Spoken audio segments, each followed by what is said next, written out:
मरकुस रचित सुसमाचार, पहला अध्याय। परमेश्वर के पुत्र यीशु मसीह के सुसमाचार का आरंभ। जैसे यशायाह भविष्यद्वक्ता की पुस्तक में लिखा है कि देख, मैं अपने दूत को तेरे आगे भेजता हूं, जो तेरे लिए मार्ग सुधारेगा। जंगल में एक पुकारने वाले का शब्द सुनाई दे रहा है कि प्रभु का मार्ग तैयार करो और उसकी सड़कें सीधी करो। यूहन्ना आया, जो जंगल में बपतिस्मा देता और पापों की क्षमा के लिए मन फिराव के बपतिस्मा का प्रचार करता था, और सारे यहूदिया देश के और यरूशलेम के सब रहने वाले निकलकर उसके पास गए और अपने पापों को मानकर यरदन नदी में उससे बपतिस्मा लिया।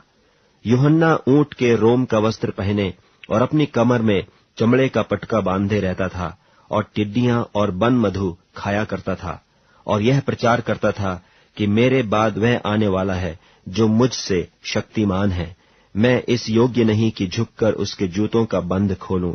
मैंने तो तुम्हें पानी से बपतिस्मा दिया है, पर वह तुम्हें पवित्र आत्मा से बपतिस्मा देगा। उन दिनों में यीशु ने गलील के नासरत से आकर यरदन में यूहन्ना से बपतिस्मा लिया, और जब वह पानी से निकलकर ऊपर आया तो तुरंत उसने आकाश को खुलते और आत्मा को कबूतर की नाई अपने ऊपर उतरते देखा, और यह आकाशवाणी हुई कि तू मेरा प्रिय पुत्र है, तुझसे मैं प्रसन्न हूं। तब आत्मा ने तुरंत उसको जंगल की ओर भेजा, और जंगल में 40 दिन तक शैतान ने उसकी परीक्षा की, और वह वन पशुओं के साथ रहा, और स्वर्गदूत उसकी सेवा करते रहे। यूहन्ना के पकड़वाए जाने के बाद यीशु ने गलील में आकर परमेश्वर के राज्य का सुसमाचार प्रचार किया और कहा, समय पूरा हुआ है और परमेश्वर का राज निकट आ गया है। मन फिराओ और सुसमाचार पर विश्वास करो। गलील की झील के किनारे किनारे जाते हुए उसने शमौन और उसके भाई अंद्रियास को झील में जाल डालते देखा, क्योंकि वे मछुए थे। और यीशु ने उनसे कहा, मेरे पीछे चले आओ, मैं तुमको मनुष्यों के मछुए बनाऊंगा। वे तुरंत जालों को छोड़कर उसके पीछे हो लिए, और कुछ आगे बढ़कर उसने जब्दी के पुत्र याकूब और उसके भाई यूहन्ना को नाव पर जालों को सुधारते देखा। उसने तुरंत उन्हें बुलाया, और वे अपने पिता जब्दी को मजदूरों के साथ नाव पर छोड़कर उसके पीछे चले गए। और वे कफरनहूम में आए, और वह तुरंत सब्त के दिन सभा के घर में जाकर उपदेश करने लगा। और लोग उसके उपदेश से चकित हुए, क्योंकि वह उन्हें शास्त्रियों की नाई नहीं, परंतु अधिकारी की नाई उपदेश देता था। और उसी समय उनकी सभा के घर में एक मनुष्य था जिसमें एक अशुद्ध आत्मा थी। उसने चिल्लाकर कहा, हे यीशु नासरी, हमें तुझसे क्या काम?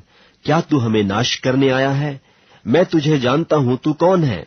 परमेश्वर का पवित्र जन। यीशु ने उसे डांट कर कहा, चुप रह और उसमें से निकल जा। तब अशुद्ध आत्मा उसको मरोड़कर और बड़े शब्द से चिल्लाकर उसमें से निकल गई। इस पर सब लोग आश्चर्य करते हुए आपस में वाद विवाद करने लगे कि यह क्या बात है? यह तो कोई नया उपदेश है। वह अधिकार के साथ अशुद्ध आत्माओं को भी आज्ञा देता है, और वे उसकी आज्ञा मानती हैं। सो उसका नाम तुरंत गलील के आसपास के सारे देश में हर जगह फैल गया। और वह तुरंत आराधनालय में से निकलकर याकूब और यूहन्ना के साथ शमौन और अंद्रियास के घर आया। और शमौन की सास ज्वर से पीड़ित थी, और उन्होंने तुरंत उसके विषय में उससे कहा। तब उसने पास जाकर उसका हाथ पकड़ के उसे उठाया, और उसका ज्वर उस पर से उतर गया, और वह उनकी सेवा टहल करने लगी। संध्या के समय जब सूर्य डूब गया तो लोग सब बीमारों को और उन्हें जिनमें दुष्टात्माएं थीं उसके पास लाए, और सारा नगर द्वार पर इकट्ठा हुआ। और उसने बहुतों को जो नाना प्रकार की बीमारियों से दुखी थे चंगा किया, और बहुत से दुष्टात्माओं को निकाला, और दुष्टात्माओं को बोलने न दिया, क्योंकि वे उसे पहचानती थीं।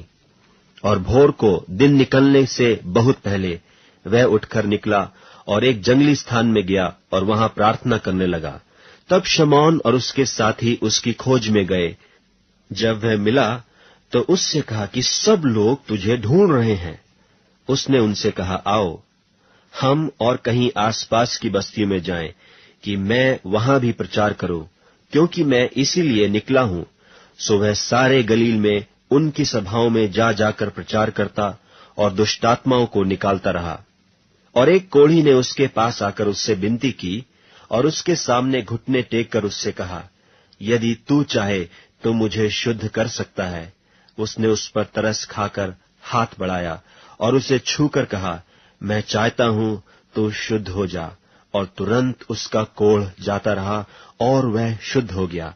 तब उसने उसे चिताकर तुरंत विदा किया और उससे कहा, देख, किसी से कुछ मत कहना, परंतु जाकर अपने आप को याजक को दिखा और अपने शुद्ध होने के विषय में जो कुछ मूसा ने ठहराया है उसे भेंट चढ़ा कि उन पर गवाही हो। परंतु वह बाहर जाकर इस बात को बहुत प्रचार करने और यहां तक फैलाने लगा कि यीशु फिर खुल्लम खुल्ला नगर में न जा सका, परंतु बाहर जंगली स्थानों में रहा और चहुं ओर से लोग उसके पास आते रहे। मरकुस रचित सुसमाचार 2 अध्याय। कई दिन के बाद वह फिर कफरनहूम में आया और सुना गया कि वह घर में है। फिर इतने लोग इकट्ठे हुए कि द्वार के पास भी जगह नहीं मिली, और वह उन्हें वचन सुना रहा था। और लोग एक झोले के मारे हुए को 4 मनुष्यों से उठवाकर उसके पास ले आए। परंतु जब वे भीड़ के कारण उसके निकट न पहुंच सके तो उन्होंने उस छत को जिसके नीचे वह था खोल दिया, और जब उसे उधेड़ चुके तो उस खाट को जिस पर झोले का मारा हुआ पड़ा था लटका दिया। यीशु ने उनका विश्वास देखकर उस झोले के मारे हुए से कहा, हे पुत्र, तेरे पाप क्षमा हुए। तब कई एक शास्त्री जो वहां बैठे थे अपने अपने मन में विचार करने लगे कि यह मनुष्य क्यों ऐसा कहता है, यह तो परमेश्वर की निंदा करता है। परमेश्वर को छोड़ और कौन पाप क्षमा कर सकता है। यीशु ने तुरंत अपनी आत्मा में जान लिया कि वे अपने अपने मन में ऐसा विचार कर रहे हैं, और उनसे कहा, तुम अपने अपने मन में यह विचार क्यों कर रहे हो? सहज क्या है? क्या झोले के मारे से यह कहना कि तेरे पाप क्षमा हुए, या यह कहना कि उठ, अपनी खाट उठाकर चल फिर? परंतु जिससे तुम जान लो कि मनुष्य के पुत्र को पृथ्वी पर पाप क्षमा करने का भी अधिकार है, उसने उस झोले के मारे हुए से कहा, मैं तुझसे कहता हूं, उठ, अपनी खाट उठाकर अपने घर चला जा। और वह उठा और तुरंत खाट उठाकर और सबके सामने से निकलकर चला गया। इस पर सब चकित हुए और परमेश्वर की बड़ाई करके कहने लगे कि हमने ऐसा कभी नहीं देखा। वह फिर निकलकर झील के किनारे गया और सारी भीड़ उसके पास आई और वह उन्हें उपदेश देने लगा। जाते हुए उसने हल्फई के पुत्र लेवी को चुंगी की चौकी पर बैठे देखा और उससे कहा, मेरे पीछे हो ले। और वह उठकर उसके पीछे हो लिया और वह उसके घर में भोजन करने बैठा।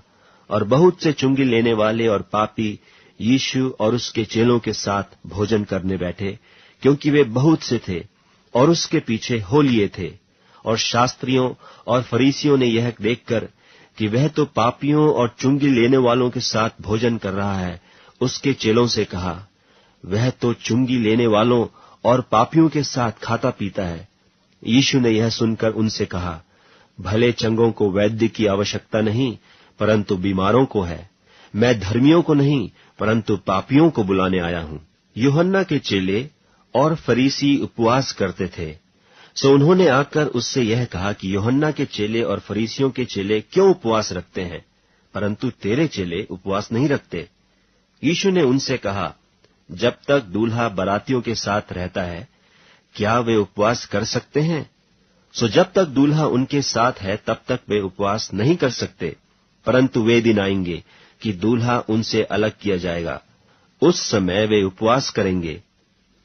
कोरे कपड़े का पैबंद पुराने पहिरावन पर कोई नहीं लगाता, नहीं तो वह पैबंद उसमें से कुछ खींच लेगा, अर्थात नया पुराने से, और वह और फट जाएगा। नए दाखरस को पुरानी मशकों में कोई नहीं रखता, नहीं तो दाखरस मशकों को फाड़ देगा और दाखरस और मशकें दोनों नष्ट हो जाएंगी। परंतु दाख का नया रस नई मशकों में भरा जाता है।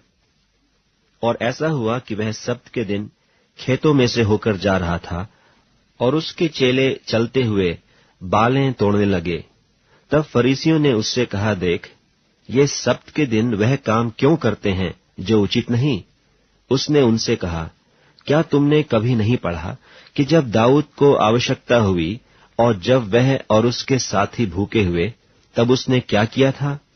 उसने क्यों कर अबियातार महायाजक के समय परमेश्वर के भवन में जाकर भेंट की रोटियां खाईं, जिसका खाना याजकों को छोड़ और किसी को भी उचित नहीं, और अपने साथियों को भी दी।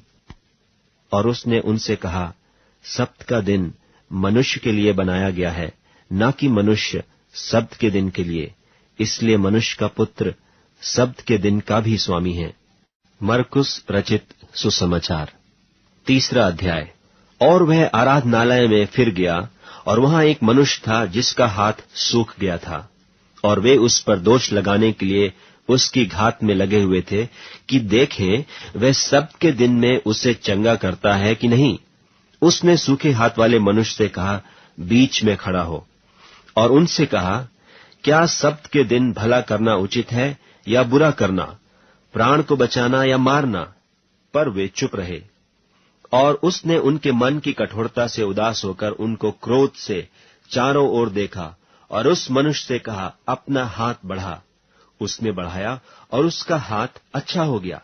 तब फरीसी बाहर जाकर तुरंत हेरोदियों के साथ उसके विरोध में सम्मति करने लगे कि उसे किस प्रकार नाश करें। और यीशु अपने चेलों के साथ झील की ओर चला गया, और गलील से एक बड़ी भीड़ उसके पीछे हो ली, और यहूदिया और यरूशलेम और इदूमिया से और यरदन के पार और सूर और सैदा के आसपास से एक बड़ी भीड़ यह सुनकर कि वह कैसे अचंभे के काम करता है, उसके पास आई। और उसने अपने चेलों से कहा, भीड़ के कारण एक छोटी नाव मेरे लिए तैयार रहे, ताकि वे मुझे दबा न सकें, क्योंकि उसने बहुतों को चंगा किया था। इसलिए जितने लोग रोग से ग्रसित थे, उसे छूने के लिए उस पर गिरे पड़ते थे।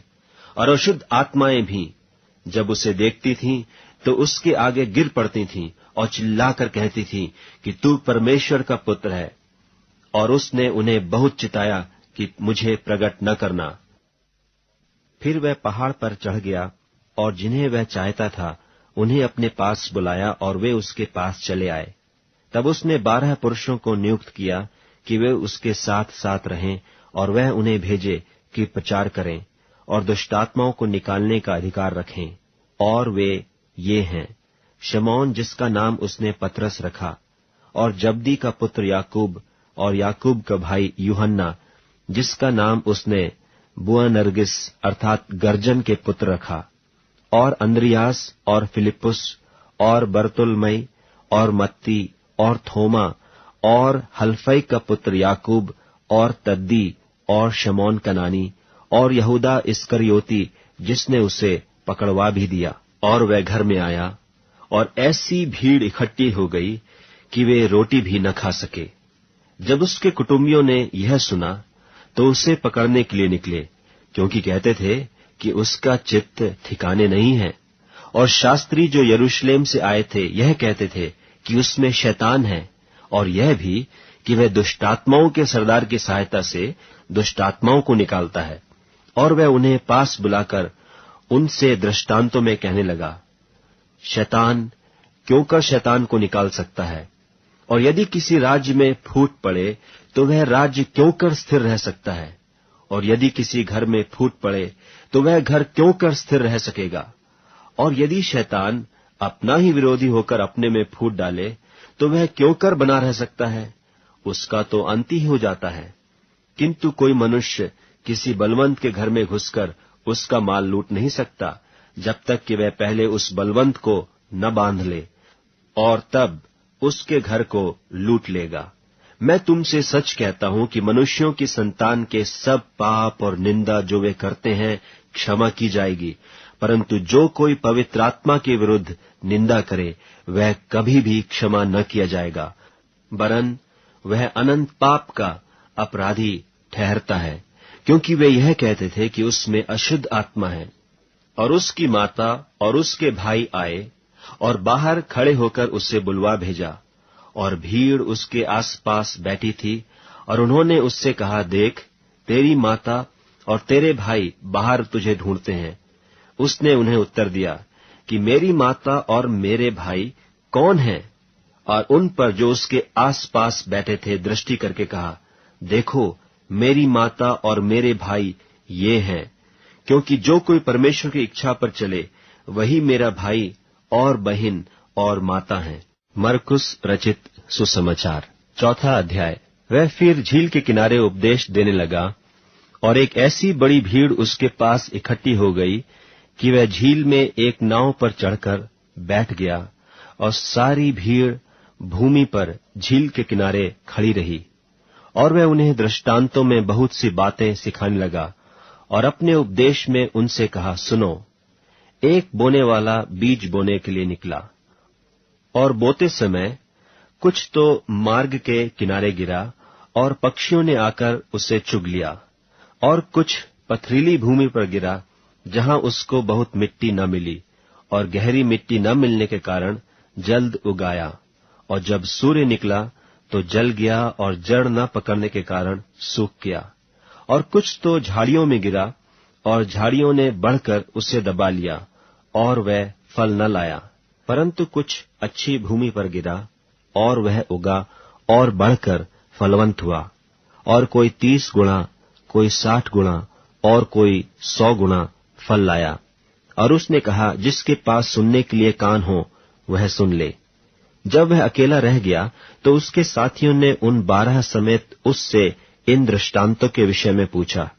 उसने उनसे कहा, तुमको तो परमेश्वर के राज्य के भेद की समझ दी गई है, परंतु बाहर वालों के लिए सब बातें दृष्टांतों में होती हैं, इसलिए कि वे देखते हुए देखें और उन्हें सुझाई न पड़े, और सुनते हुए सुने भी और न समझें, ऐसा न हो कि वे फिरें और क्षमा किए जाएं। फिर उसने उनसे कहा, क्या तुम यह दृष्टांत नहीं समझते? तो फिर और सब दृष्टांतों को क्यों कर समझोगे? बोने वाला वचन बोता है। जो मार्ग के किनारे हैं, जहां वचन बोया जाता है, ये वे हैं कि जब उन्होंने सुना तो शैतान तुरंत आकर वचन को जो उनमें बोया गया था उठा ले जाता है। और वैसे ही जो पथरीली भूमि पर बोए जाते हैं, ये वे हैं कि जो वचन को सुनकर तुरंत आनंद से ग्रहण कर लेते हैं, परंतु अपने भीतर जड़ न रखने के कारण वे थोड़े ही दिनों के लिए रहते हैं। इसके बाद जब वचन के कारण उन पर क्लेश या उपद्रव होता है तो वे तुरंत ठोकर खाते हैं। और जो झाड़ियों में बोए गए, ये वे हैं जिन्होंने वचन सुना, और संसार की चिंता और धन का धोखा और वस्तुओं का लोभ उनमें समाकर वचन को दबा देता है, और वह निष्फल रह जाता है। और जो अच्छी भूमि में बोए गए, ये वे हैं जो वचन सुनकर ग्रहण करते और फल लाते हैं, कोई 30 गुणा, कोई 60 गुणा, और कोई 100 गुणा। और उसने उनसे कहा, क्या दिए को इसलिए लाते हैं कि पैमाने या खाट के नीचे रखा जाए? क्या इसलिए नहीं कि दीवट पर रखा जाए? क्योंकि कोई वस्तु छिपी नहीं, परंतु इसलिए कि प्रकट हो जाए, और न कुछ गुप्त है, पर इसलिए कि प्रकट हो जाए। यदि किसी के सुनने के कान हो तो सुन ले। फिर उसने उनसे कहा, चौकस रहो कि क्या सुनते हो। जिस नाप से तुम नापते हो, उसी से तुम्हारे लिए भी नापा जाएगा, और तुमको अधिक दिया जाएगा। क्योंकि जिसके पास है उसको दिया जाएगा, परंतु जिसके पास नहीं है, उससे वह भी जो उसके पास है ले लिया जाएगा। फिर उसने कहा, परमेश्वर का राज्य ऐसा है जैसे कोई मनुष्य भूमि पर बीज छींटे, और रात को सोए और दिन को जागे, और वह बीज ऐसे उगे और ऐसे बढ़े कि वह न जाने। पृथ्वी आप से आप फल लाती है, पहले अंकुर, तब बाल, और तब बालों में तैयार दाना। परंतु जब दाना पक जाता है, तब वह तुरंत हंसिया लगाता है, क्योंकि कटनी आ पहुंची है। फिर उसने कहा, हम परमेश्वर के राज्य की उपमा किस से दें, और किस दृष्टांत से उसका वर्णन करें?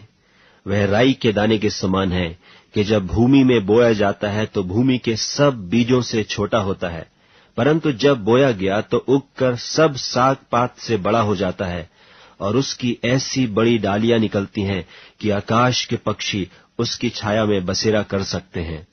और वह उन्हें इस प्रकार के बहुत से दृष्टांत दे देकर उनकी समझ के अनुसार वचन सुनाता था, और बिना दृष्टांत कहे उनसे कुछ भी नहीं कहता था, परंतु एकांत में वह अपने निज चेलों को सब बातों का अर्थ बताता था।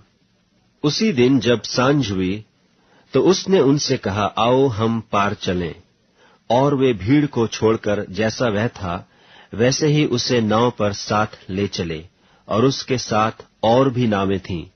तब बड़ी आंधी आई और लहरें नाव पर यहां तक लगीं कि वह अब पानी से भरी जाती थी, और वह आप पिछले भाग में गद्दी पर सो रहा था। तब उन्होंने उसे जगाकर उससे कहा, हे गुरु, क्या तुझे चिंता नहीं कि हम नाश हुए जाते हैं? तब उसने उठकर आंधी को डांटा और पानी से कहा, शांत रह, थम जा। और आंधी थम गई और बड़ा चैन हो गया। और उनसे कहा, तुम क्यों डरते हो? क्या तुम्हें अब तक विश्वास नहीं? और वे बहुत ही डर गए और आपस में बोले, यह कौन है कि आंधी और पानी भी उसकी आज्ञा मानते हैं? मरकुस रचित सुसमाचार 5वां अध्याय। और वे झील के पास गिरासेनियों के देश में पहुंचे, और जब वह नाव पर से उतरा तो तुरंत एक मनुष्य जिसमें अशुद्ध आत्मा थी कब्रों से निकलकर उसे मिला। वह कब्रों में रहा करता था और कोई उसे सांकलों से भी न बांध सकता था, क्योंकि वह बार बार बेड़ियों और सांकलों से बांधा गया था। पर उसने सांकलों को तोड़ दिया और बेड़ियों के टुकड़े टुकड़े कर दिए थे, और कोई उसे वश में नहीं कर सकता था। वह लगातार रात दिन कब्रों और पहाड़ों में चिल्लाता और अपने को पत्थरों से घायल करता था।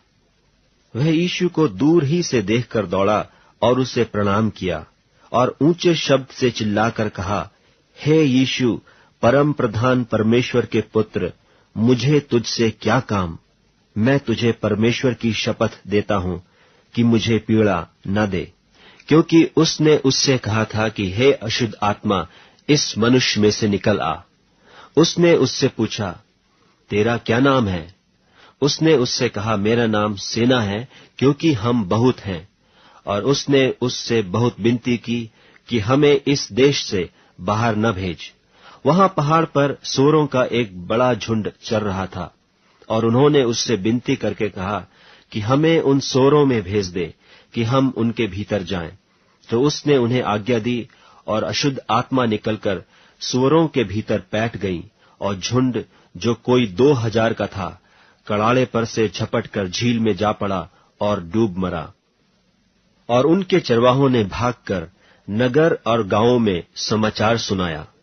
और जो हुआ था लोग उसे देखने आए, और यीशु के पास आकर वे उसको जिसमें दुष्टात्माएं थीं, अर्थात जिसमें सेना समाई थी, कपड़े पहने और सचेत बैठे देखकर डर गए। और देखने वालों ने उसका जिसमें दुष्टात्माएं थीं और सूअरों का पूरा हाल उनको कह सुनाया। और वे उससे विनती करके कहने लगे कि हमारे सिवानों से चला जा। और जब वह नाव पर चढ़ने लगा तो वह जिसमें पहले दुष्टात्माएं थीं उससे विनती करने लगा कि मुझे अपने साथ रहने दे। परंतु उसने उसे आज्ञा न दी, और उससे कहा, अपने घर जाकर अपने लोगों को बता कि तुझ पर दया करके प्रभु ने तेरे लिए कैसे बड़े काम किए हैं। वह जाकर दिकपुलिस में इस बात का प्रचार करने लगा कि यीशु ने मेरे लिए कैसे बड़े काम किए, और सब अचंभा करते थे। जब यीशु फिर नाव से पार गया तो एक बड़ी भीड़ उसके पास इकट्ठी हो गई, और वह झील के किनारे था। और याईर नाम आराधनालय के सरदारों में से एक आया और उसे देखकर उसके पांवों पर गिरा, और उसने यह कहकर बहुत विनती की कि मेरी छोटी बेटी मरने पर है, तू आकर उस पर हाथ रख कि वह चंगी होकर जीवित रहे। तब वह उसके साथ चला, और बड़ी भीड़ उसके पीछे हो ली, यहाँ तक कि लोग उस पर गिरे पड़ते थे।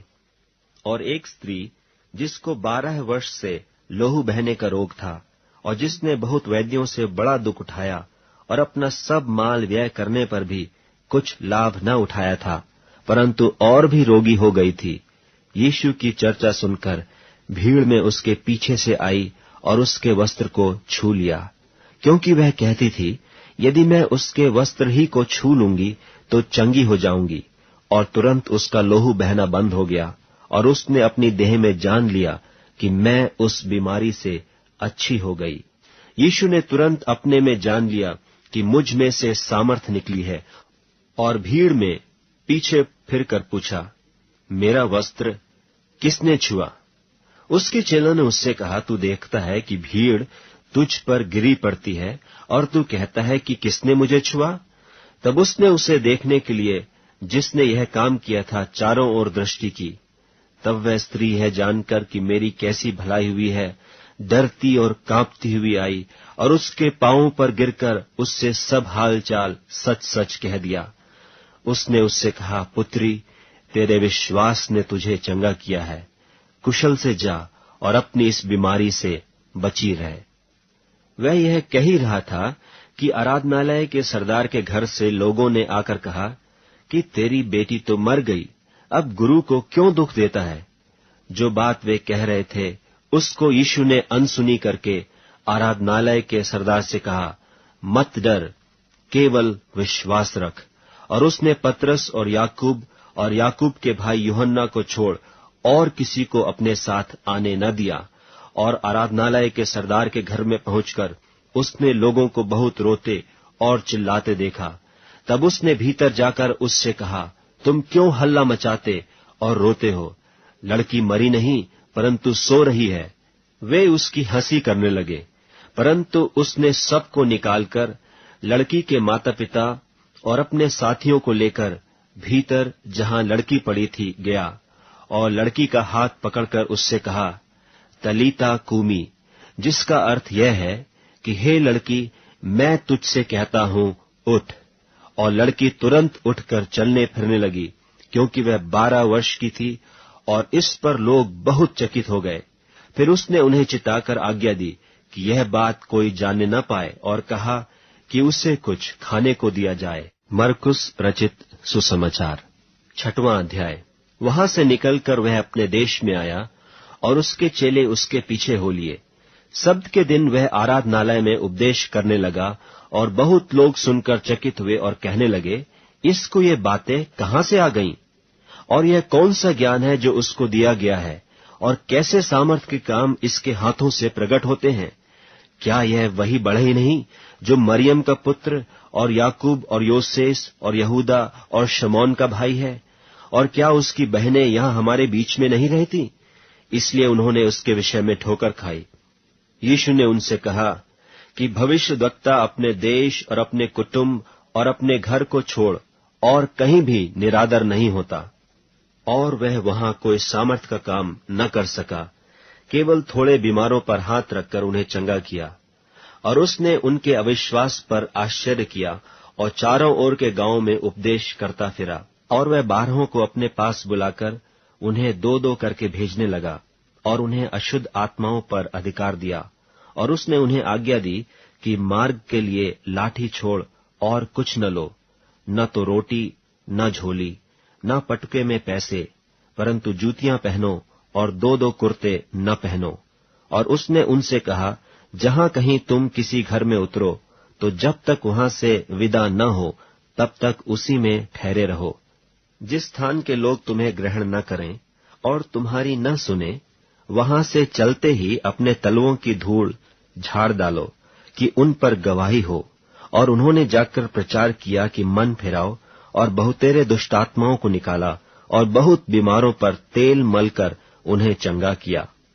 और हेरोदेस राजा ने उसकी चर्चा सुनी, क्योंकि उसका नाम फैल गया था, और उससे कहा कि यूहन्ना बपतिस्मा देने वाला मरे हुओं में से जी उठा है, इसीलिए उससे ये सामर्थ के काम प्रकट होते हैं।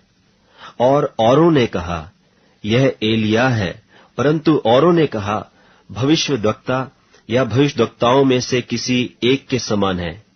हेरोदेस ने यह सुनकर कहा, जिस यूहन्ना का सिर मैंने कटवाया था वह जी उठा है। क्योंकि हेरोदेस ने आप अपने भाई फिलिप्पुस की पत्नी हेरोदियास के कारण, जिससे उसने ब्याह किया था, लोगों को भेजकर यूहन्ना को पकड़वाकर बंदी गृह में डाल दिया था। क्योंकि यूहन्ना ने हेरोदेस से कहा था कि अपने भाई की पत्नी को रखना तुझे उचित नहीं। इसलिए हेरोदियास उससे बैर रखती थी और वह यह चाहती थी कि उससे मरवा डाले, परंतु ऐसा न हो सका, क्योंकि हेरोदेस यूहन्ना को धर्मी और पवित्र पुरुष जानकर उससे डरता था और उसे बचाए रखता था और उसकी सुनकर बहुत घबराता था, पर आनंद से सुनता था।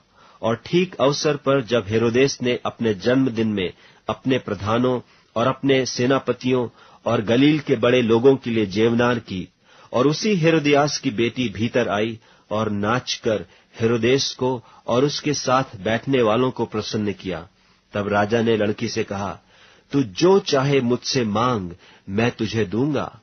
और उससे शपथ खाई कि मैं अपने आधे राज्य तक जो कुछ तू मुझसे मांगेगी मैं तुझे दूंगा। उसने बाहर जाकर अपनी माता से पूछा कि मैं क्या मांगू? वह बोली, यूहन्ना बपतिस्मा देने वाले का सिर। वह तुरंत राजा के पास भीतर आई और उससे विनती की, मैं चाहती हूं कि तू अभी यूहन्ना बपतिस्मा देने वाले का सिर एक थाल में मुझे मंगवा दे। तब राजा बहुत उदास हुआ, परंतु अपनी शपथ के कारण और साथ बैठने वालों के कारण उसे टालना न चाहा। और राजा ने तुरंत एक सिपाही को आज्ञा देकर भेजा कि उसका सिर काट लाए। उसने जेलखाने में जाकर उसका सिर काटा और एक थाल में रखकर लाया और लड़की को दिया, और लड़की ने अपनी मां को दिया। यह सुनकर उसके चेले आए और उसकी लोथ को उठाकर कब्र में रखा। प्रेरितों ने यीशु के पास इकट्ठे होकर जो कुछ उन्होंने किया और सिखाया था सब उसको बता दिया। उसने उनसे कहा, तुम आप अलग किसी जंगली स्थान में आकर थोड़ा विश्राम करो, क्योंकि बहुत लोग आते जाते थे और उन्हें खाने का अवसर भी नहीं मिलता था। इसलिए वे नाव पर चढ़कर सुनसान जगह में अलग चले गए। और बहुतों ने उन्हें जाते देखकर पहचान लिया और सब नगरों से इकट्ठे होकर वहां पैदल दौड़े और उनसे पहले जा पहुंचे। उसने निकलकर बड़ी भीड़ देखी और उन पर तरस खाया, क्योंकि वे उन भेड़ों के समान थे जिनका कोई रखवाला न हो, और वह उन्हें बहुत सी बातें सिखाने लगा। जब दिन बहुत ढल गया तो उसके चेले उसके पास आकर कहने लगे, यह सुनसान जगह है और दिन बहुत ढल गया है, उन्हें विदा कर कि चारों ओर के गांवों और बस्तियों में जाकर अपने लिए कुछ खाने को मोल लें। उसने उन्हें उत्तर दिया कि तुम ही उन्हें खाने को दो। उन्होंने उससे कहा, क्या हम 100 दिनार की रोटियां मोल लें और उन्हें खिलाएं? उसने उनसे कहा, जाकर देखो तुम्हारे पास कितनी रोटियां हैं। उन्होंने मालूम करके कहा, 5 और 2 मछली भी। तब उसने उन्हें आज्ञा दी कि सबको हरी घास पर पांति पांति से बैठा दो। वे 100 और 50 करके पांति पांति बैठ गए। और उसने उन 5 रोटियों को और 2 मछलियों को लिया और स्वर्ग की ओर देखकर धन्यवाद किया और रोटियां तोड़ तोड़ कर चेलों को देता गया कि वे लोगों को परोसे। और वे 2 मछलियां भी उन सब में बांट दी और सब खाकर तृप्त हो गए। और उन्होंने टुकड़ों से 12 टोकरियां भर कर उठाई और कुछ मछलियों से भी। जिन्होंने रोटियां खाई वे 5000 पुरुष थे। तब उसने तुरंत अपने चेलों को बरबस नाव पर चढ़ाया कि वे उससे पहले उस पार बैतसैदा को चले जाएं, जब तक कि वह लोगों को विदा करे। और उन्हें विदा करके पहाड़ पर प्रार्थना करने को गया। और जब सांझ हुई तो नाव झील के बीच में थी और वह अकेला भूमि पर था। और जब उसने देखा कि वे खेते खेते घबरा गए हैं, क्योंकि हवा उनके विरुद्ध थी, तो रात के 4थे पहर के निकट वह झील पर चलते हुए उनके पास आया और उनसे आगे निकल जाना चाहता था। परंतु उन्होंने उसे झील पर चलते देखकर समझा कि भूत है और चिल्ला उठे, क्योंकि सब उसे देखकर घबरा गए थे। पर उसने तुरंत उनसे बातें की और कहा, ढाढ़स बांधो, मैं हूं, डरो मत।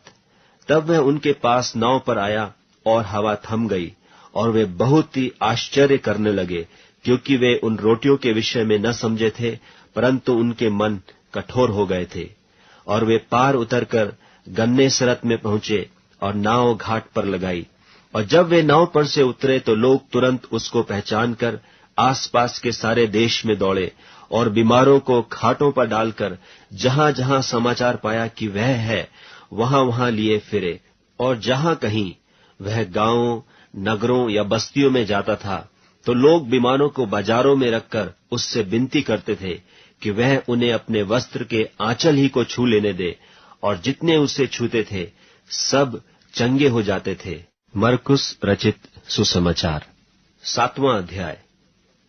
तब फरीसी और कई एक शास्त्री जो यरूशलेम से आए थे उसके पास इकट्ठे हुए, और उन्होंने उसके कई एक चेलों को अशुद्ध अर्थात बिना हाथ धोए रोटी खाते देखा, क्योंकि फरीसी और सब यहूदी पुरनियों की रीति पर चलते हैं, और जब तक भली भांति हाथ नहीं धो लेते तब तक नहीं खाते, और बाजार से आकर जब तक स्नान नहीं कर लेते तब तक नहीं खाते। और बहुत सी और बातें हैं जो उनके पास मानने के लिए पहुंचाई गई हैं, जैसे कटोरों और लोटों और तांबे के बर्तनों को धोना मांजना। इसलिए उन फरीसियों और शास्त्रियों ने उससे पूछा कि तेरे चेले क्यों पुरनियों की रीति पर नहीं चलते और बिना हाथ धोए रोटी खाते हैं? उसने उनसे कहा कि यशायाह ने तुम कपटियों के विषय में बहुत ठीक भविष्यवाणी की, जैसा लिखा है कि ये लोग होठों से तो मेरा आदर करते हैं, पर उनका मन मुझसे दूर रहता है, और वे व्यर्थ मेरी उपासना करते हैं, क्योंकि मनुष्यों की आज्ञाओं को धर्मोपदेश करके सिखाते हैं। क्योंकि तुम परमेश्वर की आज्ञा को टालकर मनुष्यों की रीतियों को मानते हो। और उसने उनसे कहा, तुम अपनी रीतियों को मानने के लिए परमेश्वर की आज्ञा कैसी अच्छी तरह टाल देते हो। क्योंकि मूसा ने कहा है कि अपने पिता और अपनी माता का आदर कर, और जो कोई पिता व माता को बुरा कहे वह अवश्य मार डाला जाए। परंतु तुम कहते हो कि यदि कोई अपने पिता व माता से कहे कि जो कुछ तुझे मुझसे लाभ पहुंच सकता था वह कुर्बान अर्थात संकल्प हो चुका, तो तुम उसको उसके पिता व उसकी माता की सेवा करने नहीं देते। इस प्रकार तुम अपनी रीतियों से जिन्हें तुमने ठहराया है परमेश्वर का वचन टाल देते हो, और ऐसे ऐसे बहुत से काम करते हो। और उसने लोगों को अपने पास बुलाकर उनसे कहा, तुम सब मेरी सुनो और समझो। ऐसी तो कोई वस्तु नहीं जो मनुष्य में बाहर से समाकर अशुद्ध करे, परंतु जो वस्तुएं मनुष्य के भीतर से निकलती हैं वे ही उसे अशुद्ध करती हैं। यदि किसी के सुनने के कान हो तो सुन ले। जब वह भीड़ के पास से घर में गया तो उसके चेलों ने इस दृष्टांत के विषय में उससे पूछा। उसने उनसे कहा, क्या तुम भी ऐसा ना समझो? क्या तुम नहीं समझते कि जो वस्तु बाहर से मनुष्य के भीतर जाती है वह उसे अशुद्ध नहीं कर सकती, क्योंकि वह उसके मन में नहीं परंतु पेट में जाती है और संडास में निकल जाती है। यह कहकर उसने सब भोजन वस्तुओं को शुद्ध ठहराया।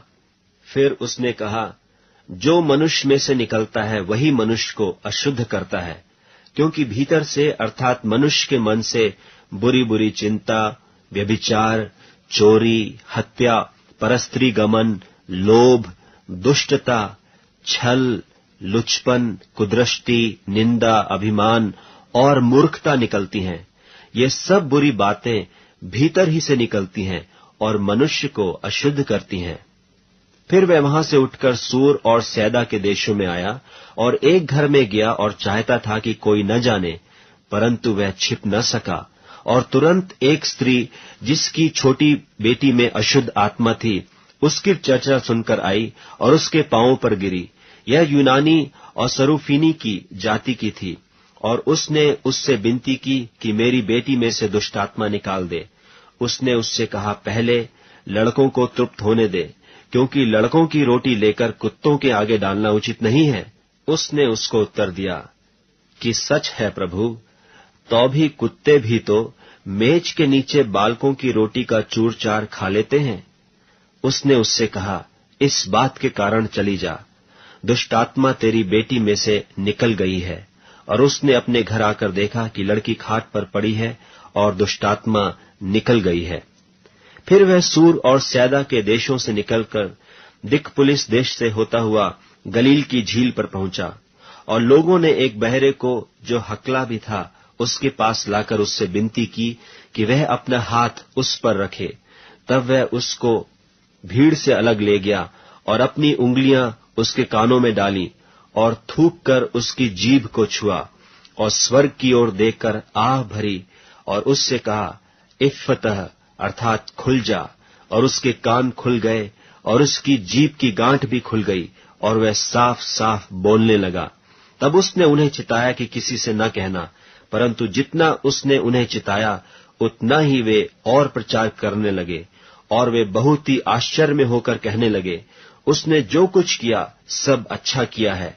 वह बहरों को सुनने की और गूंगों को बोलने की शक्ति देता है। मरकुस रचित सुसमाचार 8वां अध्याय। उन दिनों में जब फिर बड़ी भीड़ इकट्ठी हुई और उनके पास कुछ खाने को न था, तो उसने अपने चेलों को पास बुलाकर उनसे कहा, मुझे इस भीड़ पर तरस आता है, क्योंकि यह 3 दिन से बराबर मेरे साथ हैं और उनके पास कुछ भी खाने को नहीं। यदि मैं उन्हें भूखा घर भेज दूं, तो मार्ग में थक कर रह जाएंगे, क्योंकि इनमें से कोई कोई दूर से आए हैं। उसके चेलों ने उसको उत्तर दिया कि यहाँ जंगल में इतनी रोटी कोई कहाँ से लाए कि ये तृप्त हो। उसने उनसे पूछा, तुम्हारे पास रोटियां कितनी हैं?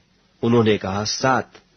तब उसने लोगों को भूमि पर बैठने की आज्ञा दी और वे 7 रोटियां ली और धन्यवाद करके तोड़ी और अपने चेलों को देता गया कि वे उनके आगे रखें, और उन्होंने लोगों के आगे परोस दिया। उनके पास थोड़ी सी छोटी मछलियां भी थीं, और उसने धन्यवाद करके उन्हें भी लोगों के आगे रखने की आज्ञा दी।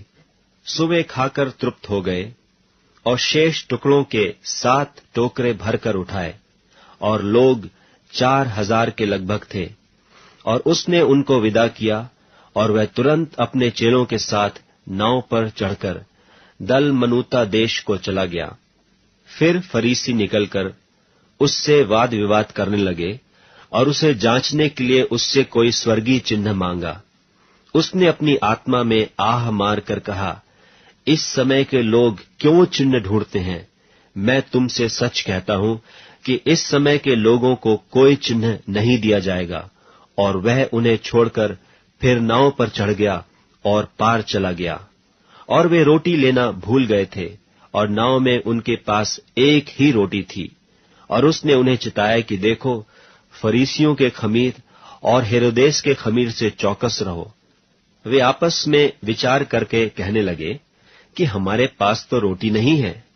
यह जानकर यीशु ने उनसे कहा, तुम क्यों आपस में यह विचार कर रहे हो कि हमारे पास रोटी नहीं? क्या अब तक नहीं जानते और नहीं समझते? क्या तुम्हारा मन कठोर हो गया है? क्या आंखें रखते हुए भी नहीं देखते और कान रखते हुए भी नहीं सुनते? और तुम्हें स्मरण नहीं कि जब मैंने 5000 के लिए 5 रोटी तोड़ी थी, तो तुमने टुकड़ों की कितनी टोकरियां भरकर उठाई? उन्होंने उससे कहा, 12 टोकरियां। और जब 4000 के लिए 7 रोटी थी, तो तुमने टुकड़ों के कितने टोकरे भरकर उठाए थे? उन्होंने उससे कहा, 7 टोकरे। उसने उनसे कहा, क्या तुम अब तक नहीं समझते? और वे बेतसैदा में आए, और लोग एक अंधे को उसके पास ले आए और उससे विनती की कि उसको छुए।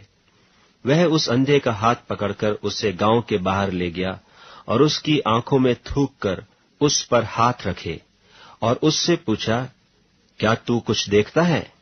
उसने आंख उठाकर कहा, मैं मनुष्यों को देखता हूं, क्योंकि वे मुझे चलते हुए दिखाई देते हैं जैसे पेड़। तब उसने फिर दोबारा उसकी आंखों पर हाथ रखे और उसने ध्यान से देखा और चंगा हो गया और सब कुछ साफ साफ देखने लगा। और उसने उससे यह कहकर घर भेजा कि इस गांव के भीतर पांव भी न रखना। यीशु और उसके चेले कैसरिया फिलिप्पी के गांव में चले गए, और मार्ग में उसने अपने चेलों से पूछा कि लोग मुझे क्या कहते हैं? उन्होंने उत्तर दिया कि यूहन्ना बपतिस्मा देने वाला, पर कोई कोई एलिय्याह और कोई कोई भविष्यद्वक्ताओं में से एक भी कहते हैं। उसने उनसे पूछा, परंतु तुम मुझे क्या कहते हो? पतरस ने उसको उत्तर दिया, तू मसीह है। तब उसने उन्हें चिताकर कहा कि मेरे विषय में यह किसी से न कहना। और वह उन्हें सिखाने लगा कि मनुष्य के पुत्र के लिए अवश्य है कि वह बहुत दुख उठाए और पुरनिये और महायाजक और शास्त्री उसे तुच्छ समझकर मार डालें और वह 3 दिन के बाद जी उठे। उसने यह बात उनसे साफ साफ कह दी। इस पर पतरस उसे अलग ले जाकर झिड़कने लगा, परंतु उसने फिरकर और अपने चेलों की ओर देखकर पतरस को झिड़क कर कहा कि हे शैतान, मेरे सामने से दूर हो, क्योंकि तू परमेश्वर की बातों पर नहीं परंतु मनुष्यों की बातों पर मन लगाता है। उसने भीड़ को अपने चेलों समेत पास बुलाकर उनसे कहा, जो कोई मेरे पीछे आना चाहे वह अपने आपे से इनकार करे और अपना क्रूस उठाकर मेरे पीछे हो ले, क्योंकि जो कोई अपना प्राण बचाना चाहे वह उसे खोएगा, पर जो कोई मेरे और सुसमाचार के लिए अपना प्राण खोएगा वह उसे बचाएगा। यदि मनुष्य सारे जगत को प्राप्त करे और अपने प्राण की हानि उठाए तो उसे क्या लाभ होगा? और मनुष्य अपने प्राण के बदले क्या देगा? जो कोई इस व्यभिचारी और पापी जाति के बीच मुझसे और मेरी बातों से लजाएगा, मनुष्य का पुत्र भी जब वह पवित्र दूतों के साथ अपने पिता की महिमा सहित आएगा तब उससे भी लजाएगा। मरकुस रचित सुसमाचार 9वां अध्याय।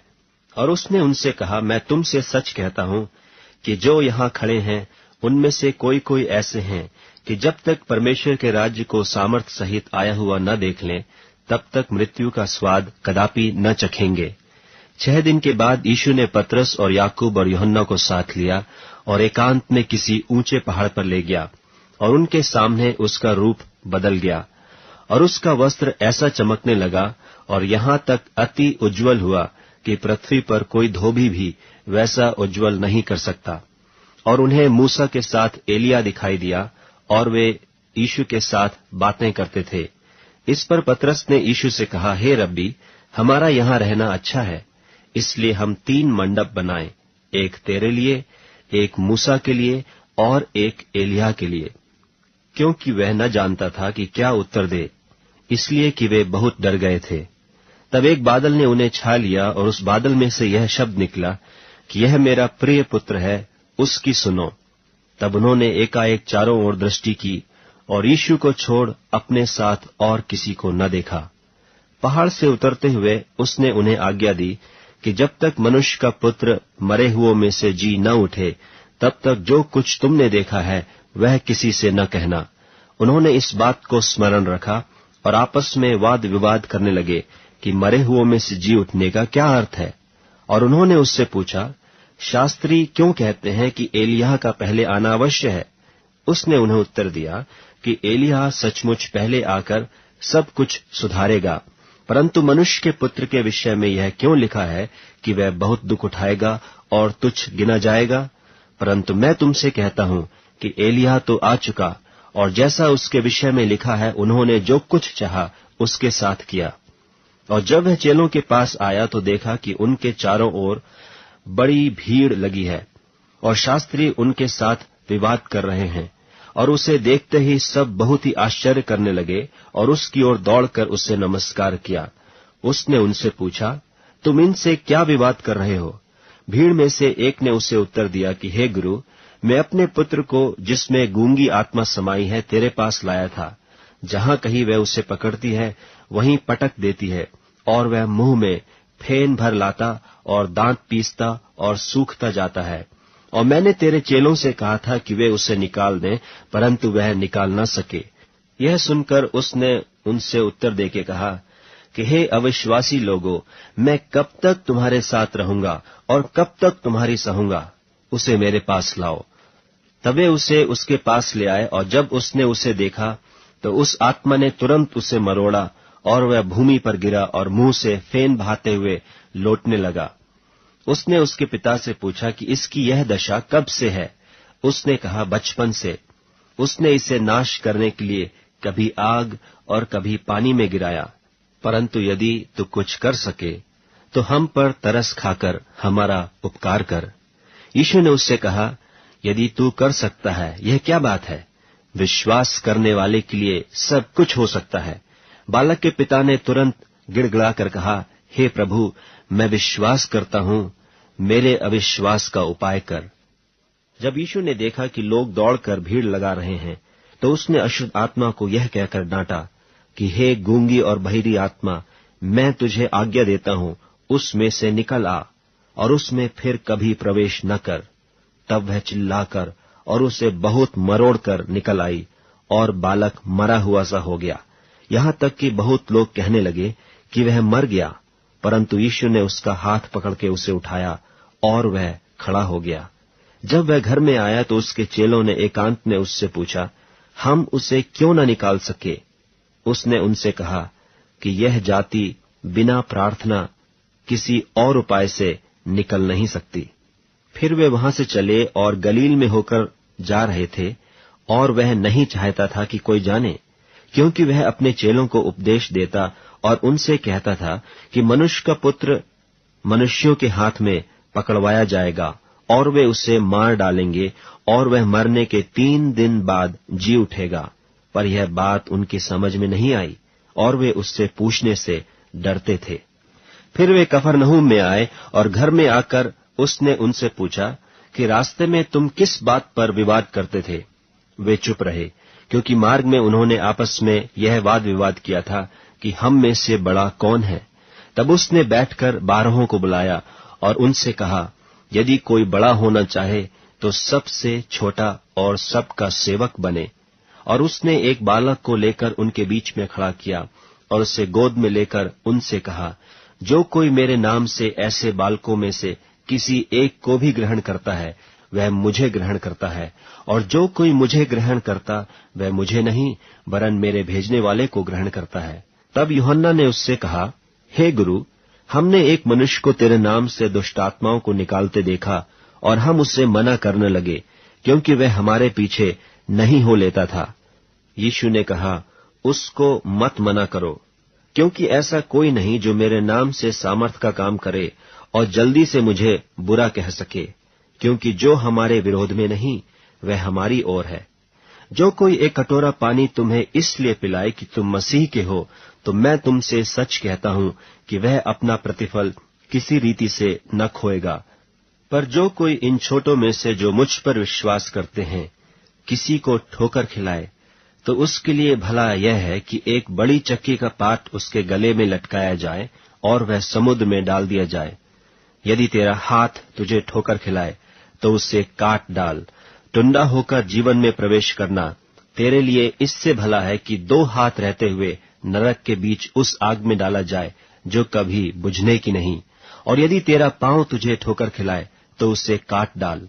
लंगड़ा होकर जीवन में प्रवेश करना तेरे लिए इससे भला है कि 2 पांव रहते हुए नरक में डाला जाए। और यदि तेरी आंख तुझे ठोकर खिलाए तो उसे निकाल डाल। काना होकर परमेश्वर के राज में प्रवेश करना तेरे लिए इससे भला है कि 2 आंख रहते हुए तू नरक में डाला जाए, जहां उनका कीड़ा नहीं मरता और आग नहीं बुझती, क्योंकि हर एक जन आग से नमकीन किया जाएगा। नमक अच्छा है, पर यदि नमक की नमकीनी जाती रहे तो उससे किससे स्वादित करोगे? अपने में नमक रखो और आपस में मेल मिलाप से। मरकुस रचित सुसमाचार 10वां अध्याय। फिर वह वहां से उठकर यहूदिया के सिवानों में और यरदन के पार आया, और भीड़ उसके पास फिर इकट्ठी हो गई, और वह अपनी रीति के अनुसार उन्हें फिर उपदेश देने लगा। तब फरीसियों ने उसके पास आकर उसकी परीक्षा करने को उससे पूछा, क्या यह उचित है कि पुरुष अपनी पत्नी को त्यागे? उसने उनको उत्तर दिया कि मूसा ने तुम्हें क्या आज्ञा दी है? उन्होंने कहा, मूसा ने त्याग पत्र लिखने और त्यागने की आज्ञा दी है। यीशु ने उनसे कहा कि तुम्हारे मन की कठोरता के कारण उसने तुम्हारे लिए यह आज्ञा लिखी, पर सृष्टि के आरंभ से परमेश्वर ने नर और नारी करके उनको बनाया है। इस कारण मनुष्य अपने माता पिता से अलग होकर अपनी पत्नी के साथ रहेगा, और वे दोनों एक तन होंगे। इसलिए वे अब 2 नहीं पर एक तन हैं। इसलिए जिसे परमेश्वर ने जोड़ा है उसे मनुष्य अलग न करे। और घर में चेलों ने इसके विषय में उससे फिर पूछा। उसने उनसे कहा, जो कोई अपनी पत्नी को त्याग कर दूसरी से ब्याह करे तो वह उस पहली के विरोध में व्यभिचार करता है, और यदि पत्नी अपने पति को छोड़कर दूसरे से ब्याह करे तो वह व्यभिचार करती है, और यदि पत्नी अपने पति को छोड़कर दूसरे से ब्याह करे तो वह व्यभिचार करती है।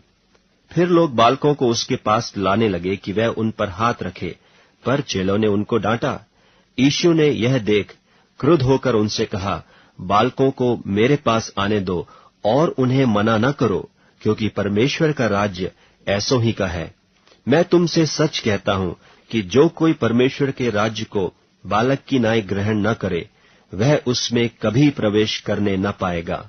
और उसने उन्हें गोद में लिया और उन पर हाथ रखकर उन्हें आशीष दी। और जब वह निकलकर मार्ग में जाता था तो एक मनुष्य उसके पास दौड़ता हुआ आया और उसके आगे घुटने टेककर उससे पूछा, हे उत्तम गुरु, अनंत जीवन का अधिकारी होने के लिए मैं क्या करूं? यीशु ने उससे कहा, तू मुझे उत्तम क्यों कहता है? कोई उत्तम नहीं, केवल एक, अर्थात परमेश्वर।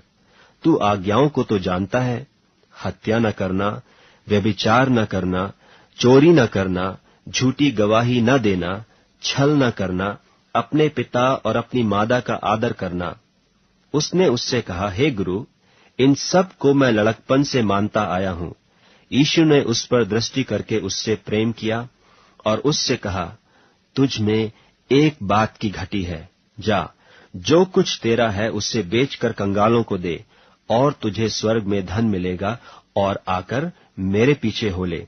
इस बात से उसके चेहरे पर उदासी छा गई और वह शोक करता हुआ चला गया, क्योंकि वह बहुत धनी था। यीशु ने चारों ओर देखकर अपने चेलों से कहा, धनवानों को परमेश्वर के राज्य में प्रवेश करना कैसा कठिन है। चेले उसकी बातों से अचंभित हुए। इस पर यीशु ने फिर उनको उत्तर दिया, हे बालकों, जो धन पर भरोसा रखते हैं उनके लिए परमेश्वर के राज्य में प्रवेश करना कैसा कठिन है। परमेश्वर के राज्य में धनवान के प्रवेश करने से ऊंट का सुई के नाके में से निकल जाना सहज है। वे बहुत ही चकित होकर आपस में कहने लगे, तो फिर किसका उद्धार हो सकता है? यीशु ने उनकी ओर देखकर कहा, मनुष्यों से तो यह नहीं हो सकता, परंतु परमेश्वर से हो सकता है, क्योंकि परमेश्वर से सब कुछ हो सकता है। पतरस उससे कहने लगा कि देख, हम तो सब कुछ छोड़कर तेरे पीछे हो लिए हैं। यीशु ने कहा, मैं तुमसे सच कहता हूं कि ऐसा कोई नहीं जिसने मेरे और सुसमाचार के लिए घर या भाइयों या बहनों या माता या पिता या लड़के बालों या खेतों को छोड़ दिया हो और अब इस समय 100 गुणा न पाए। घरों और भाइयों और बहनों और माताओं और लड़के बालों और खेतों को पर उपद्रव के साथ और परलोक में अनंत जीवन। पर बहुतेरे जो पहले हैं पिछले होंगे, और जो पिछले हैं वे पहले होंगे। और वे यरूशलेम को जाते हुए मार्ग में थे, और यीशु उनके आगे आगे जा रहा था। और वे अचंभा करने लगे, और जो उसके पीछे पीछे चलते थे डरने लगे। तब वह फिर उन 12 को लेकर उनसे वे बातें करने लगा जो उस पर आने वाली थीं, कि देखो, हम यरूशलेम को जाते हैं, और मनुष्य का पुत्र महायाजकों और शास्त्रियों के हाथ पकड़वाया जाएगा, और वे उसको घात के योग्य ठहराएंगे और अन्य जातियों के हाथ में सौंपेंगे, और वे उसको ठट्ठों में उड़ाएंगे और उस पर थूकेंगे और उसे कोड़े मारेंगे और उसे घात करेंगे, और 3 दिन के बाद वह जी उठेगा। तब जब्दी के पुत्र याकूब और यूहन्ना ने उसके पास आकर कहा, हे गुरु, हम चाहते हैं कि जो कुछ हम तुझसे मांगे वही तू हमारे लिए करे। उसने उनसे कहा, तुम क्या चाहते हो कि मैं तुम्हारे लिए करूं? उन्होंने उससे कहा कि हमें यह दे कि तेरी महिमा में हम में से एक तेरे दाहिने और दूसरा तेरे बाएं बैठे। यीशु ने उनसे कहा, तुम नहीं जानते कि क्या मांगते हो। जो कटोरा मैं पीने पर हूं क्या पी सकते हो, और जो बपतिस्मा मैं लेने पर हूं क्या ले सकते हो? उन्होंने उससे कहा, हमसे हो सकता है। यीशु ने उनसे कहा, जो कटोरा मैं पीने पर हूं तुम पियोगे, और जो बपतिस्मा मैं लेने पर हूं उसे लोगे, पर जिनके लिए तैयार किया गया है उन्हें छोड़ और किसी को अपने दाहिने और अपने बाएं बिठाना मेरा काम नहीं। यह सुनकर 10 याकूब और यूहन्ना पर रिसियाने लगे, और यीशु ने उनको पास बुलाकर उनसे कहा, तुम जानते हो कि जो अन्य जातियों के हाकिम समझे जाते हैं वे उन पर प्रभुता करते हैं, और उनमें जो बड़े हैं उन पर अधिकार जताते हैं। पर तुम में ऐसा नहीं है, वरन जो कोई तुम में बड़ा होना चाहे वह तुम्हारा सेवक बने, और जो कोई तुम्हें प्रधान होना चाहे वह सबका दास बने। क्योंकि मनुष्य का पुत्र इसलिए नहीं आया कि उसकी सेवा टहल की जाए, पर इसलिए आया कि आप सेवा टहल करे और बहुतों की छुड़ौती के लिए अपना प्राण दे। और वे यरीहो में आए, और जब वह और उसके चेले और एक बड़ी भीड़ यरीहो से निकलती थी, तो तिमाई का पुत्र बरतिमाई, एक अंधा भिखारी, सड़क के किनारे बैठा था। वह यह सुनकर कि यीशु नासरी है, पुकार पुकार कर कहने लगा कि हे दाऊद की संतान यीशु, मुझ पर दया कर। बहुतों ने उसे डांटा कि चुप रहे, पर वह और भी पुकारने लगा कि हे दाऊद की संतान, मुझ पर दया कर। तब यीशु ने ठहर कर कहा, उसे बुलाओ। और लोगों ने उस अंधे को बुलाकर उससे कहा, ढाढ़स बांध, उठ, वह तुझे बुलाता है। वह अपना कपड़ा फेंक कर शीघ्र उठा और यीशु के पास आया। इस पर यीशु ने उससे कहा, तू क्या चाहता है कि मैं तेरे लिए करूं? अंधे ने उससे कहा, हे रब्बी, यह है कि मैं देखने लगूं। यीशु ने उससे कहा, चला जा, तेरे विश्वास ने तुझे चंगा कर दिया है। वह तुरंत देखने लगा और मार्ग में उसके पीछे हो लिया। मरकुस रचित सुसमाचार 11वां अध्याय। जब वे यरूशलेम के निकट जैतून पहाड़ पर बैतफगे और बैतनिय्याह के पास आए, तो उसने अपने चेलों में से 2 को यह कहकर भेजा कि अपने सामने के गांव में जाओ, और उसमें पहुंचते ही एक गदही का बच्चा, जिस पर कभी कोई नहीं चढ़ा, बंधा हुआ तुम्हें मिलेगा, उसे खोल लाओ। यदि तुमसे कोई पूछे, यह क्यों करते हो, तो कहना कि प्रभु को इसका प्रयोजन है और वह शीघ्र उसे यहां भेज देगा। उन्होंने जाकर उस बच्चे को बाहर द्वार के पास चौक में बंधा हुआ पाया और खोलने लगे। और उनमें से जो वहां खड़े थे, कोई कोई कहने लगे कि यह क्या करते हो, गदही के बच्चे को क्यों खोलते हो? उन्होंने जैसा यीशु ने कहा था वैसा ही उनसे कह दिया। तब उन्होंने उन्हें जाने दिया। और उन्होंने बच्चे को यीशु के पास लाकर उस पर अपने कपड़े डाले और वह उस पर बैठ गया। और बहुतों ने अपने कपड़े मार्ग में बिछाए और औरों ने खेतों में से डालियां काट काट कर फैला दी। और जो उसके आगे आगे जाते और पीछे पीछे चले आते थे, पुकार पुकार कर कहते जाते थे कि होशाना, धन्य है वह जो प्रभु के नाम से आता है। हमारे पिता दाऊद का राज्य जो आ रहा है, धन्य है, आकाश में होशाना। और वह यरूशलेम पहुंचकर मंदिर में आया और चारों ओर सब वस्तुओं को देखकर 12 के साथ बैतनिय्याह गया, क्योंकि सांझ हो गई थी। दूसरे दिन जब वे बैतनिय्याह से निकले, तो उसको भूख लगी, और वह दूर से अंजीर का एक हरा पेड़ देखकर निकट गया कि क्या जाने उसमें कुछ पाए, पर पत्तों को छोड़ कुछ न पाया, क्योंकि फल का समय न था। इस पर उसने उससे कहा, अब से कोई तेरा फल कभी न खाए। और उसके चेले सुन रहे थे। फिर वे यरूशलेम में आए और वह मंदिर में गया, और वहां जो लेन देन कर रहे थे उन्हें बाहर निकालने लगा, और सर्राफों के पीढ़े और कबूतर के बेचने वालों की चौकियां उलट दी, और मंदिर में से होकर किसी को बर्तन लेकर आने जाने न दिया।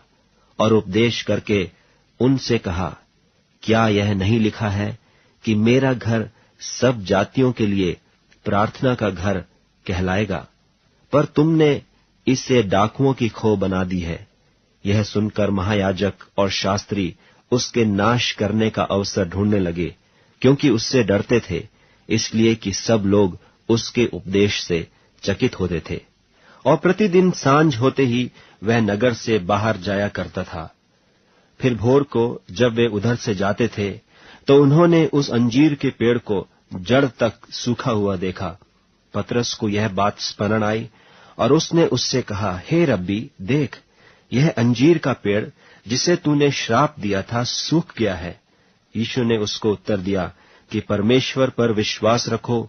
मैं तुमसे सच कहता हूं कि जो कोई इस पहाड़ से कहे कि तू उखड़ जा और समुद्र में जा पड़, और अपने मन में संदेह न करे, वरन प्रतीति करे कि जो कहता हूं वह हो जाएगा, तो उसके लिए वही होगा। इसलिए मैं तुमसे कहता हूं कि जो कुछ तुम प्रार्थना करके मांगो, तो प्रतीति कर लो कि तुम्हें मिल गया और तुम्हारे लिए हो जाएगा। और जब कभी तुम खड़े हुए प्रार्थना करते हो, तो यदि तुम्हारे मन में किसी की ओर से कुछ विरोध हो, तो क्षमा करो, इसलिए कि तुम्हारा स्वर्गीय पिता भी तुम्हारे अपराध क्षमा करे। और यदि तुम क्षमा न करो, तो तुम्हारा पिता भी जो स्वर्ग में है तुम्हारा अपराध क्षमा न करेगा। वे फिर यरूशलेम में आए, और जब वह मंदिर में टहल रहा था, तो महायाजक और शास्त्री और पुरनिये उसके पास आकर पूछने लगे कि तू ये काम किस अधिकार से करता है, और यह अधिकार तुझे किसने दिया है कि तू ये काम करे? यीशु ने उससे कहा, मैं भी तुमसे एक बात पूछता हूं, मुझे उत्तर दो, तो मैं तुम्हें बताऊंगा कि ये काम किस अधिकार से करता हूं। यूहन्ना का बपतिस्मा क्या स्वर्ग की ओर से था व मनुष्यों की ओर से था? मुझे उत्तर दो। तब वे आपस में विवाद करने लगे कि यदि हम कहें स्वर्ग की ओर से, तो वह कहेगा, फिर तुमने उसकी प्रतीति क्यों नहीं की? और यदि हम कहें मनुष्यों की ओर से, तो लोगों का डर है, क्योंकि सब जानते हैं कि यूहन्ना सचमुच भविष्यद्वक्ता है। सो उन्होंने यीशु को उत्तर दिया कि हम नहीं जानते। यीशु ने उनसे कहा, मैं भी तुमको नहीं बताता कि ये काम किस अधिकार से करता हूं। मरकुस रचित सुसमाचार 12वां अध्याय।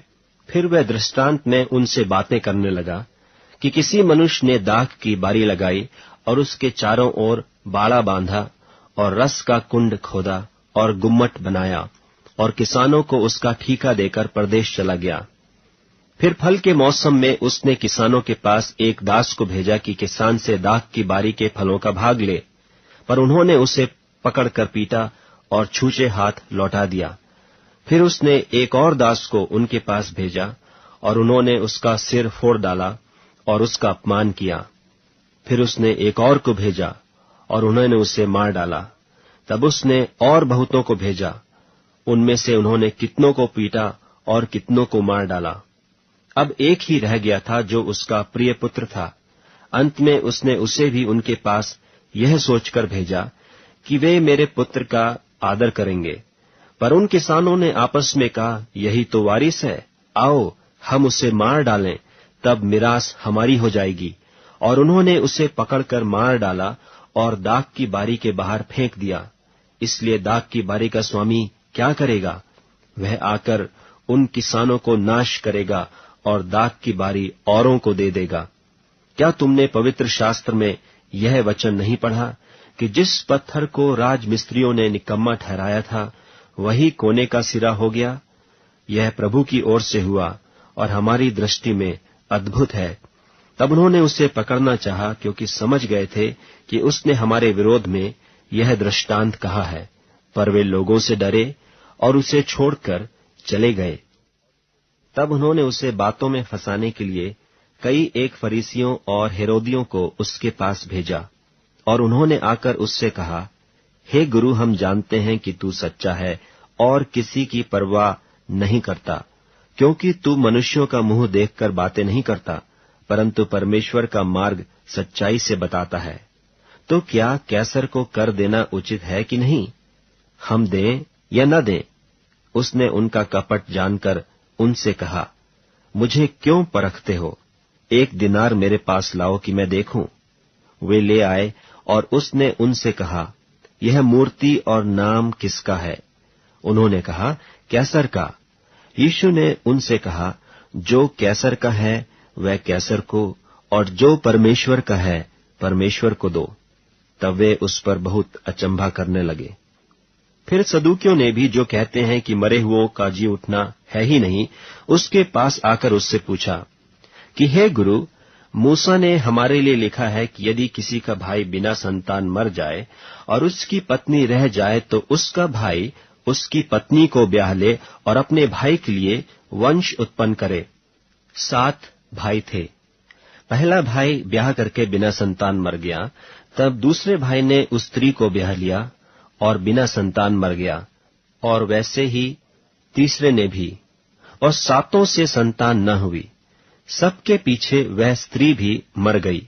सो जी उठने पर वह उनमें से किसकी पत्नी होगी, क्योंकि वह 7 की पत्नी हो चुकी थी। यीशु ने उनसे कहा, क्या तुम इस कारण से भूल में नहीं पड़े हो कि तुम न तो पवित्र शास्त्र ही को जानते हो और न परमेश्वर की सामर्थ को? क्योंकि जब वे मरे हुओं में से जी उठेंगे, तो उनमें ब्याह शादी न होगी, पर स्वर्ग में दूतों की नाई होंगे। मरे हुओं के जी उठने के विषय में क्या तुमने मूसा की पुस्तक में झाड़ी की कथा में नहीं पढ़ा कि परमेश्वर ने उससे कहा, मैं इब्राहिम का परमेश्वर और इसहाक का परमेश्वर और याकूब का परमेश्वर हूं। परमेश्वर मरे हुओं का नहीं, पर जीवितों का परमेश्वर है। सो तुम बड़ी भूल में पड़े हो। और शास्त्रियों में से एक ने आकर उन्हें विवाद करते सुना, और यह जानकर कि उसने उन्हें अच्छी रीति से उत्तर दिया, उससे पूछा, सबसे मुख्य आज्ञा कौन सी है? यीशु ने उसे उत्तर दिया, सब आज्ञाओं में से यह मुख्य है, हे इस्राएल सुन, प्रभु हमारा परमेश्वर एक ही प्रभु है, और तू प्रभु अपने परमेश्वर से अपने सारे मन से और अपने सारे प्राण से और अपनी सारी बुद्धि से और अपनी सारी शक्ति से प्रेम रखना। और दूसरी यह है कि तू अपने पड़ोसी से अपने समान प्रेम रखना। इससे बड़ी और कोई आज्ञा नहीं। शास्त्री ने उससे कहा, हे गुरु, बहुत ठीक, तूने सच कहा कि वह एक ही है और उसे छोड़ और कोई नहीं, और उससे सारे मन और सारी बुद्धि और सारे प्राण और सारी शक्ति के साथ प्रेम रखना, और पड़ोसी से अपने समान प्रेम रखना सारे होमों और बलिदानों से बढ़कर है। जब यीशु ने देखा कि उसने समझ से उत्तर दिया, तो उससे कहा, तू परमेश्वर के राज्य से दूर नहीं, और किसी को फिर उससे कुछ पूछने का साहस न हुआ। फिर यीशु ने मंदिर में उपदेश करते हुए यह कहा कि शास्त्री क्यों कर कहते हैं कि मसीह दाऊद का पुत्र है। दाऊद ने आप ही पवित्र आत्मा में होकर कहा है कि प्रभु ने मेरे प्रभु से कहा, मेरे दाहिने बैठ, जब तक कि मैं तेरे बैरियों को तेरे पांवों की पीढ़ी न कर दूं। दाऊद तो आप ही उसे प्रभु कहता है, फिर वह उसका पुत्र कहां से ठहरा? और भीड़ के लोग उसकी आनंद से सुनते थे। उसने अपने उपदेश में उनसे कहा, शास्त्रियों से चौकस रहो, जो लंबे वस्त्र पहने हुए फिरना और बाजारों में नमस्कार और आराधनालयों में मुख्य मुख्य आसन और जेवनारों में मुख्य मुख्य स्थान भी चाहते हैं। वे विधवाओं के घरों को खा जाते हैं और दिखाने के लिए बड़ी देर तक प्रार्थना करते रहते हैं। ये अधिक दंड पाएंगे। और वह मंदिर के भंडार के सामने बैठकर देख रहा था कि लोग मंदिर के भंडार में किस प्रकार पैसे डालते हैं, और बहुत धनवानों ने बहुत कुछ डाला। इतने में एक कंगाल विधवा ने आकर 2 दमड़ियां, जो एक अधेले के बराबर होती हैं, डाली। तब उसने अपने चेलों को पास बुलाकर उनसे कहा, मैं तुमसे सच कहता हूं कि मंदिर के भंडार में डालने वालों में से इस कंगाल विधवा ने सबसे बढ़कर डाला है, क्योंकि सब ने अपने धन की बढ़ती में से डाला है, परंतु इसने अपनी घटी में से जो कुछ उसका था, अर्थात अपनी सारी जीविका डाल दी है। मरकुस रचित सुसमाचार 13वां अध्याय। जब वह मंदिर से निकल रहा था तो उसके चेलों में से एक ने उससे कहा, हे गुरु, देख कैसे कैसे पत्थर और कैसे कैसे भवन हैं। यीशु ने उससे कहा, क्या तुम ये बड़े बड़े भवन देखते हो? यहाँ पत्थर पर पत्थर भी बचा न रहेगा जो ढाया न जाएगा। जब वह जैतून के पहाड़ पर मंदिर के सामने बैठा था, तो पतरस और याकूब और यूहन्ना और अंद्रियास ने अलग जाकर उससे पूछा कि हमें बता कि ये बातें कब होंगी, और जब ये सारे बातें पूरी होने पर होंगी, उस समय का क्या चिन्ह होगा? यीशु उनसे कहने लगा, चौकस रहो कि कोई तुम्हें न भरमाए। बहुतेरे मेरे नाम से आकर कहेंगे कि मैं वही हूं, और बहुतों को भरमाएंगे। और जब तुम लड़ाइयां और लड़ाइयों की चर्चा सुनो तो न घबराना, क्योंकि इनका होना अवश्य है, परंतु उस समय अंत न होगा। क्योंकि जाति पर जाति और राज्य पर राज्य चढ़ाई करेगा, और हर कहीं भूइंडोल होंगे और अकाल पड़ेंगे। यह तो पीड़ाओं का आरंभ ही होगा। परंतु तुम अपने विषय में चौकस रहो, क्योंकि लोग तुम्हें महासभाओं में सौंपेंगे और तुम पंचायतों में पीटे जाओगे, और मेरे कारण हाकिमों और राजाओं के आगे खड़े किए जाओगे, ताकि उनके लिए गवाही हो। पर अवश्य है कि पहले सुसमाचार सब जातियों में प्रचार किया जाए। जब वे तुम्हें ले जाकर सौंपेंगे तो पहले से चिंता न करना कि हम क्या कहेंगे, पर जो कुछ तुम्हें उसी घड़ी बताया जाए वही कहना, क्योंकि बोलने वाले तुम नहीं हो, परंतु पवित्र आत्मा है।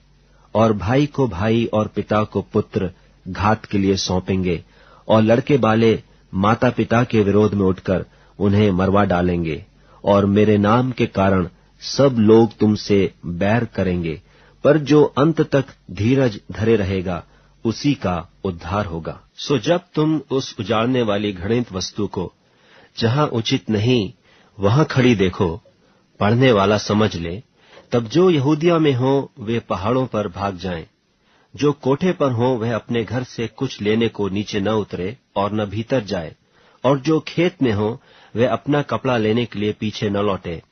उन दिनों में जो गर्भवती और दूध पिलाती होंगी उनके लिए हाय हाय, और प्रार्थना किया करो कि यह जाड़े में न हो, क्योंकि वे दिन ऐसे क्लेश के होंगे कि सृष्टि के आरंभ से जो परमेश्वर ने सृजी है अब तक न तो हुए और न फिर कभी होंगे। और यदि प्रभु इन दिनों को न घटाता तो कोई प्राणी भी न बचता, परंतु उन चुने हुओं के कारण जिनको उसने चुना है उन दिनों को घटाया। उस समय यदि कोई तुमसे कहे देखो मसीह यहाँ है या देखो वहां है, तो प्रतीति न करना, क्योंकि झूठे मसीह और झूठे भविष्यद्वक्ता उठ खड़े होंगे और चिन्ह और अद्भुत काम दिखाएंगे कि यदि हो सके तो चुने हुओं को भी भरमा दें। पर तुम चौकस रहो, देखो मैंने तुम्हें सब बातें पहले ही से कह दी हैं। उन दिनों में उस क्लेश के बाद सूरज अंधेरा हो जाएगा और चांद प्रकाश न देगा, और आकाश से तारागण गिरने लगेंगे और आकाश की शक्तियां हिलाई जाएंगी। तब लोग मनुष्य के पुत्र को बड़ी सामर्थ और महिमा के साथ बादलों में आते देखेंगे। उस समय वह अपने दूतों को भेजकर पृथ्वी के इस छोर से आकाश की उस छोर तक चारों दिशा से अपने चुने हुए लोगों को इकट्ठे करेगा। अंजीर के पेड़ से यह दृष्टांत सीखो, जब उसकी डाली कोमल हो जाती और पत्ते निकलने लगते हैं तो तुम जान लेते हो कि ग्रीष्मकाल निकट है। इसी रीति से जब तुम इन बातों को होते देखो तो जान लो कि वह निकट है, वरन द्वार ही पर है। मैं तुमसे सच कहता हूं कि जब तक ये सब बातें न हो लेंगी तब तक यह लोग जाते न रहेंगे। आकाश और पृथ्वी टल जाएंगे, परंतु मेरी बातें कभी न टलेंगी। उस दिन या उस घड़ी के विषय में कोई नहीं जानता, न स्वर्ग के दूत और न पुत्र, परंतु केवल पिता। देखो, जागते और प्रार्थना करते रहो, क्योंकि तुम नहीं जानते कि वह समय कब आएगा। यह उस मनुष्य की सी दशा है जो परदेश जाते समय अपना घर छोड़ जाए और अपने दासों को अधिकार दे और हर एक को उसका काम जता दे और द्वारपाल को जागते रहने की आज्ञा दे। इसलिए जागते रहो, क्योंकि तुम नहीं जानते कि घर का स्वामी कब आएगा, सांझ को या आधी रात को या मुर्ग के बांग देने के समय या भोर को। ऐसा न हो कि वह अचानक आकर तुम्हें सोते पाए। और जो मैं तुमसे कहता हूं वही सबसे कहता हूं, जागते रहो। मरकुस रचित सुसमाचार 14वां अध्याय। 2 दिन के बाद फसह और अख़मीरी रोटी का पर्व होने वाला था, और महायाजक और शास्त्री इस बात की खोज में थे कि उसे क्यों कर छल से पकड़कर मार डालें, परंतु कहते थे कि पर्व के दिन नहीं, कहीं ऐसा न हो कि लोगों में बलवा मचे। जब वे बैतनिय्याह में शमौन कौड़ी के घर भोजन करने बैठा हुआ था, तब एक स्त्री संगमरमर के पात्र में जटामांसी का बहुमूल्य शुद्ध इत्र लेकर आई और पात्र तोड़कर इत्र को उसके सिर पर उंडेला। परंतु कोई कोई अपने मन में रिसियाकर कहने लगे, इस इत्र को क्यों सत्यानाश किया गया, क्योंकि यह इत्र तो 300 दिनार से अधिक मूल्य में बेचकर कंगालों को बांटा जा सकता था। और वे उसको झिड़कने लगे। यीशु ने कहा, उसे छोड़ दो, उसे क्यों सताते हो, उसने तो मेरे साथ भलाई की है। कंगाल तुम्हारे साथ सदा रहते हैं और तुम जब चाहो तब उनसे भलाई कर सकते हो, पर मैं तुम्हारे साथ सदा न रहूंगा। जो कुछ वह कर सकी उसने किया। उसने मेरे गाड़े जाने की तैयारी में पहले से मेरी देह पर इत्र मला है। मैं तुमसे सच कहता हूं कि सारे जगत में जहां कहीं सुसमाचार प्रचार किया जाएगा, वहां उसके इस काम की चर्चा भी उसके स्मरण में की जाएगी। तब यहूदा इस्करियोती, जो 12 में से एक था, महायाजकों के पास गया कि उसे उनके हाथ पकड़वा दे। वे यह सुनकर आनंदित हुए और उसको रुपये देना स्वीकार किया और यह अवसर ढूंढने लगा कि उसे किस प्रकार पकड़वा दे। अख़मीरी रोटी के पर्व के पहले दिन, जिसमें वे फसह का बलिदान करते थे, उसके चेलों ने उससे पूछा, तू कहाँ चाहता है कि हम जाकर तेरे लिए फसह खाने की तैयारी करें?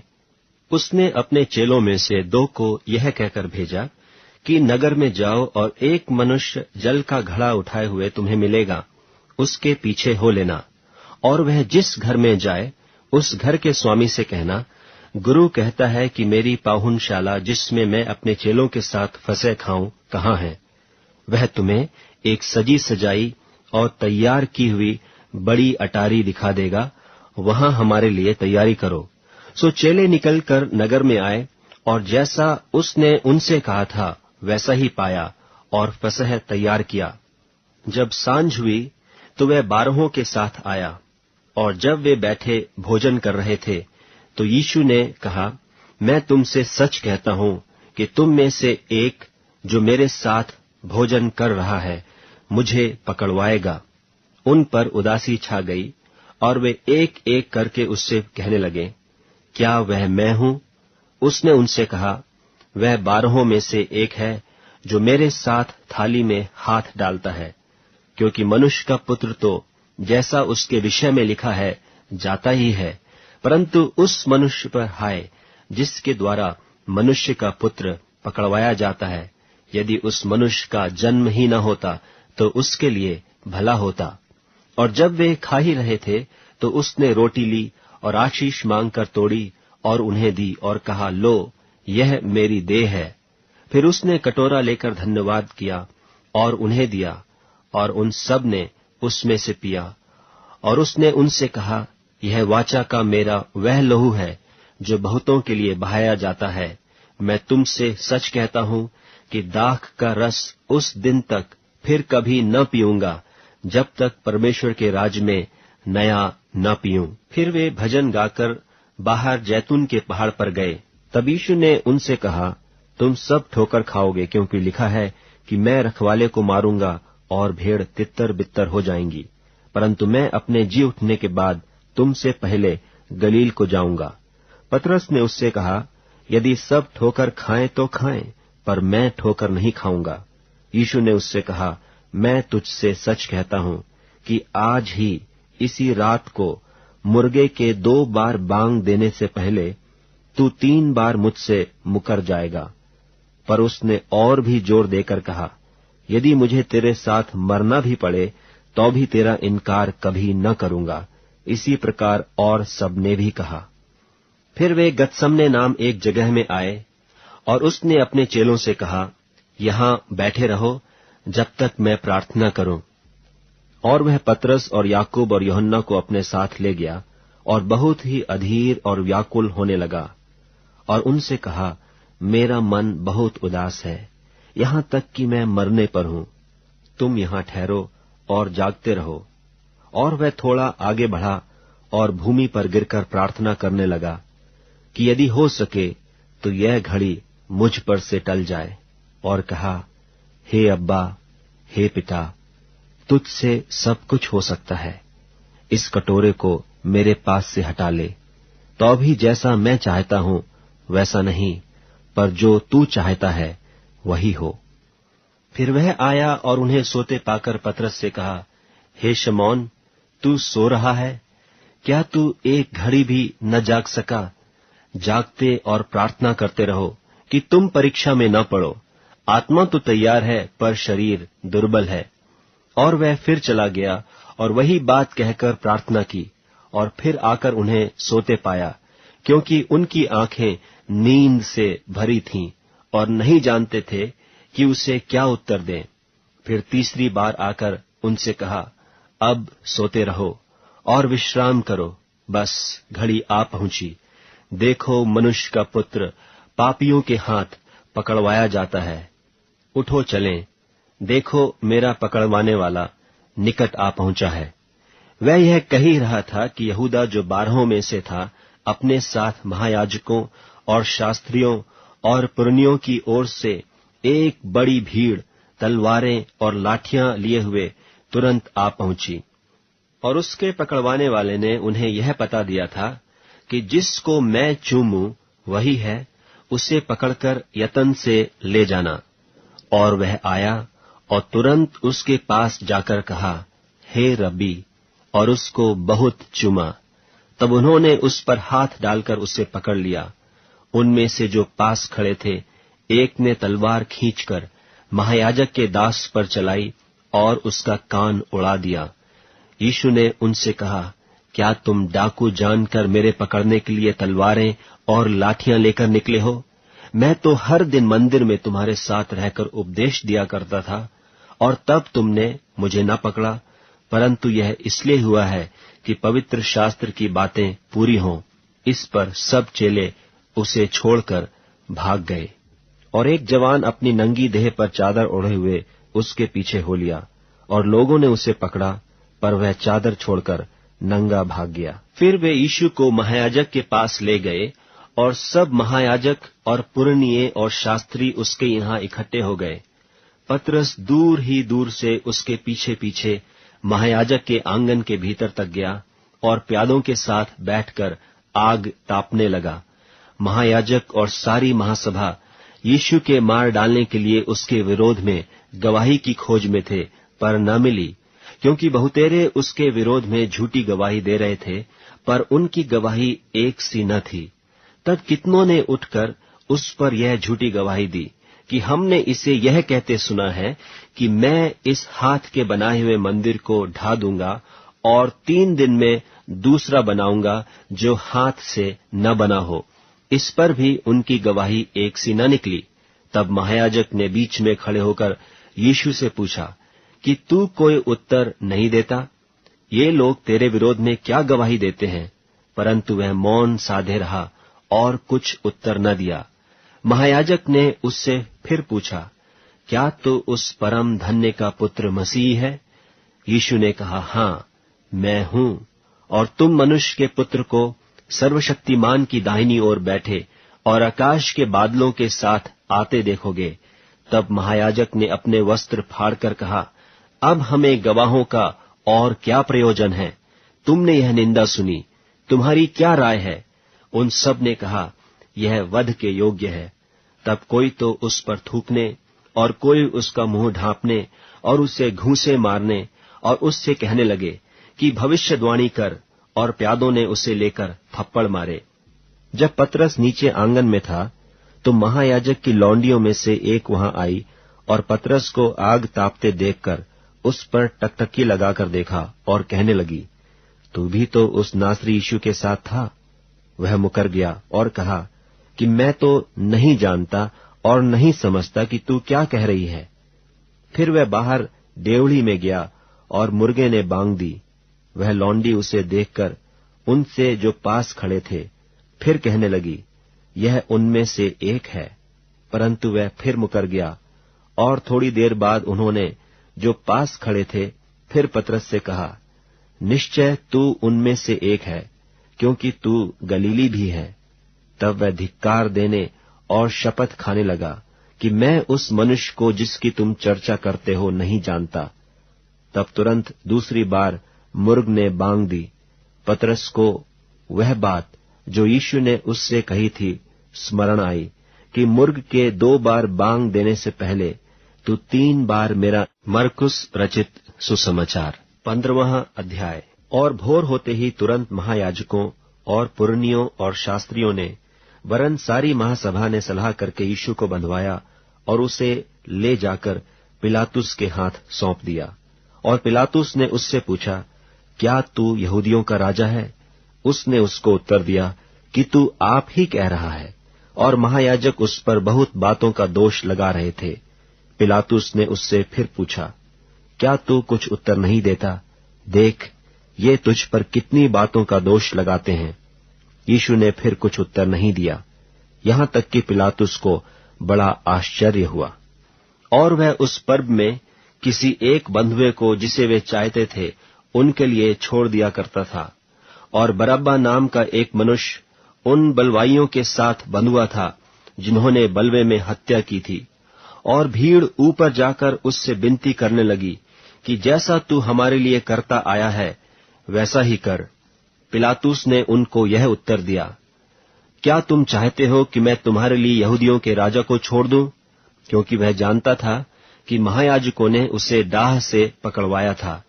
परंतु महायाजकों ने लोगों को उभारा कि वह बरअब्बा ही को उनके लिए छोड़ दे।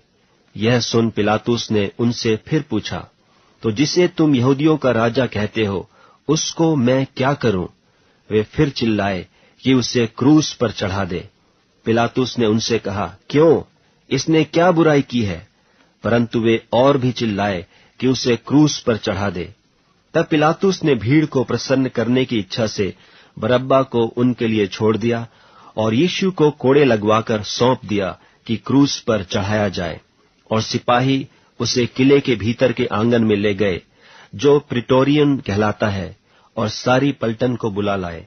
और उन्होंने उसे बैजनी वस्त्र पहनाया और कांटों का मुकुट गूंथकर उसके सिर पर रखा, और यह कहकर उसे नमस्कार करने लगे कि हे यहूदियों के राजा, नमस्कार। और वे उसके सिर पर सरकंडे मारते और उस पर थूकते और घुटने टेक कर उसे प्रणाम करते रहे। और जब वे उसका ठट्ठा कर चुके तो उस पर से बैंजनी वस्त्र उतारकर उसी के कपड़े पहनाए और तब उसे क्रूस पर चढ़ाने के लिए बाहर ले गए। और सिकंदर और रूफुस का पिता शमौन नाम एक कुरेनी मनुष्य, जो गांव से आ रहा था, उधर से निकला। उन्होंने उसे बेगार में पकड़ा कि उसका क्रूस उठा ले चले। और वे उसे गुलगुता नाम जगह पर, जिसका अर्थ खोपड़ी की जगह है, लाए और उसे मुर्र मिला हुआ दाखरस देने लगे, परंतु उसने नहीं लिया। तब उन्होंने उसको क्रूस पर चढ़ाया और उसके कपड़ों पर चिट्ठियां डालकर कि किसको क्या मिले उन्हें बांट लिया। और पहर दिन चढ़ा था जब उन्होंने उसको क्रूस पर चढ़ाया, और उसका दोष पत्र लिखकर उसके ऊपर लगा दिया गया कि यहूदियों का राजा। और उन्होंने उसके साथ 2 डाकू, एक उसकी दाहिनी और एक उसकी बाईं ओर क्रूस पर चढ़ाए। तब धर्मशास्त्र का वह वचन कि वह अपराधियों के संग गिना गया पूरा हुआ।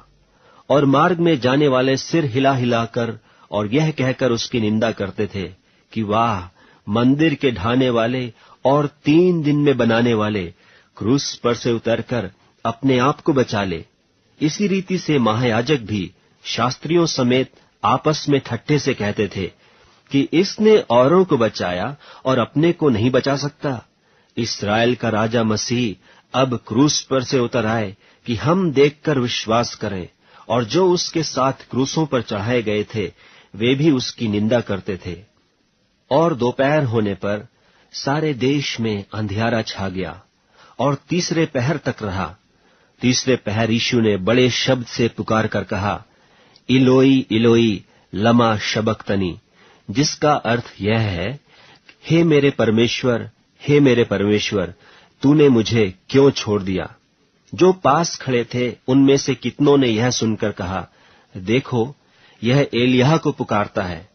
और एक ने दौड़कर स्पंज को सिरके में डुबोया और सरकंडे पर रखकर उसे चुसाया और कहा, ठहर जाओ, देखें कि एलिय्याह उसे उतारने के लिए आता है कि नहीं।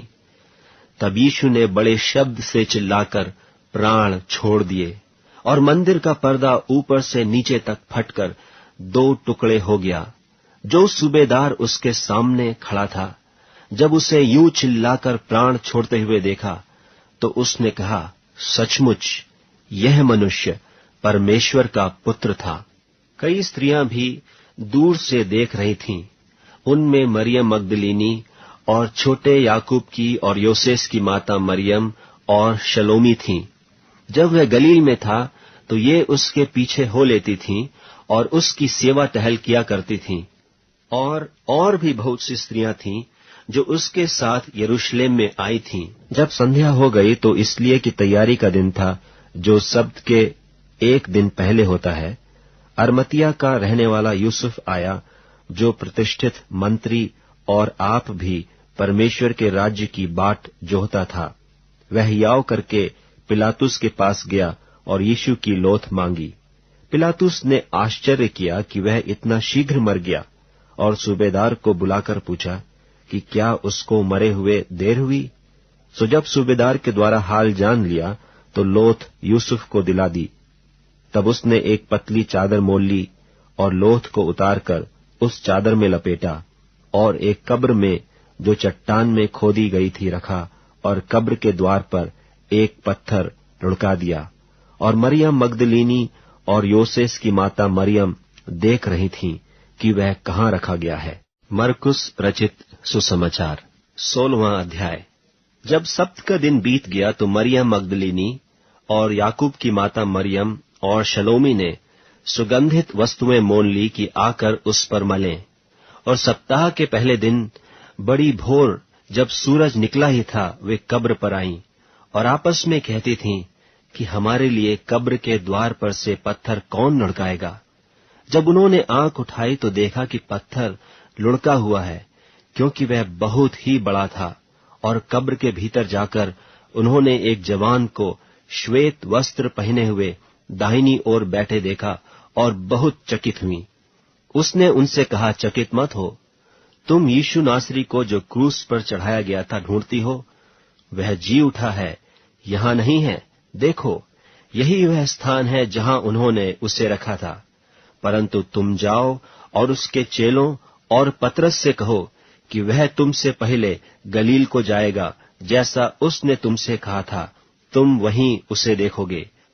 और वे निकलकर कब्र से भाग गईं, क्योंकि कपकपी और घबराहट उन पर छा गई थी। और उन्होंने किसी से कुछ न कहा, क्योंकि डरती थीं। सप्ताह के पहले दिन भोर होते ही वह जी उठकर पहले पहल मरियम मगदलीनी को, जिसमें से उसने 7 दुष्टात्माएं निकाली थीं, दिखाई दिया। उसने जाकर उसके साथियों को, जो शोक में डूबे हुए थे और रो रहे थे, समाचार दिया। और उन्होंने यह सुन